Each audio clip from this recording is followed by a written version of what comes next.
हाय, माझं नाव मानस गाजरे. मी AILEला या कंपनीचा फाउंडर, CEO आणि CTO आहे. कंपनीने OJT प्रोग्राम लॉन्च केला आहे, on job training for engineering students. आपले 2 ट्रॅक्स आहेत.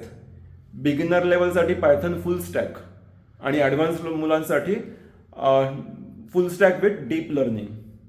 तर जे पहिल्या बिगिनर लेवलला आहेत त्यांना फ्लास्कवरून आपण फुल स्टॅक अप्लिकेशन बनवणार, ज्याच्यामध्ये फ्रंट एंड रिॲक्टमध्ये असेल, बॅक एंड पायथनमध्ये असेल आणि डेटाबेस PostgreSQL विथ API आपण end to end full stack बनवणार आणि तो लॉन्च करणार AWS किंवा डिजिटल ओशनवर. तर त्याच्यामध्ये डिप्लॉयमेंट पण कव्हर होते, CI/CD पाईपलाईन आणि डिप्लॉयमेंट. सो असा end to end full stack with Python React. त्याच्याचबरोबर आपण काही टेलिग्राम बॉट्स बनवणार which will be live on Telegram. आणि हे सोडून एक्स्ट्रा एक ऑप्शनल ट्रॅक आपण देतो त्याच्याचबरोबर, which is generative AI mastery, ज्याच्यामध्ये आपण साधारण 15 टूल्स बघणार.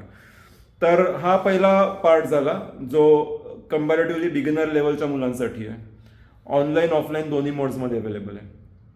आणि ॲडव्हान्स मुलांसाठी ज्यांना ऑलरेडी पायथन फुल स्टॅक येतं, ज्यांनी ऑलरेडी जँगो किंवा फ्लास्क वापरलं आहे, त्यांच्यासाठी डीप लर्निंगचा ट्रॅक आहे, ज्याच्यामध्ये आपण आधी convolutional neural networks, recurrent neural networks, LSTM, GPT architecture हे समजून घेणार.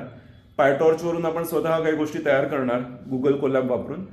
आणि त्यानंतर आपण लेटेस्ट डीप लर्निंगचे स्टॅक्स वापरणार, जसे रॅग, ज्याच्यामध्ये आपण व्हेक्टर डेटाबेस वापरणार, रिट्रिव्हल ऑगमेंटेड जनरेशन रॅग म्हणजे. त्यानंतर फाईन ट्युनिंगसाठी आपण LoRa सारख्या सिस्टम्स बघणार. आणि हे सगळं झाल्यानंतर आपला एक कॅपस्टोन प्रोजेक्ट राहील. त्या कॅपस्टोन प्रोजेक्टमध्ये front end react, back end Python आणि हगिंग फेसवरचा एखादा प्रोग्राम, एखादा ओपन सोर्स मॉडेल, डीपसीक किंवा सीडान्स किंवा अजून बाकीचे असतील, वेगळ्या टीमसाठी वेगळे मॉडेल्स आहेत.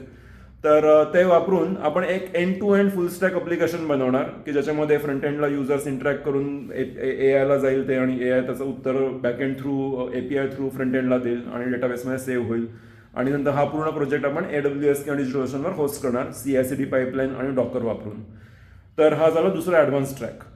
तर दोन्ही ट्रॅक्समध्ये ऑनलाईन ऑफलाईन दोन्ही ऑप्शन्स आहे. मी आता आमच्या ऑफिसमधून रेकॉर्ड करतोय. सो जे नाशिकमध्ये आहेत त्यांच्यासाठी ऑफलाईन ऑप्शन उपलब्ध आहे.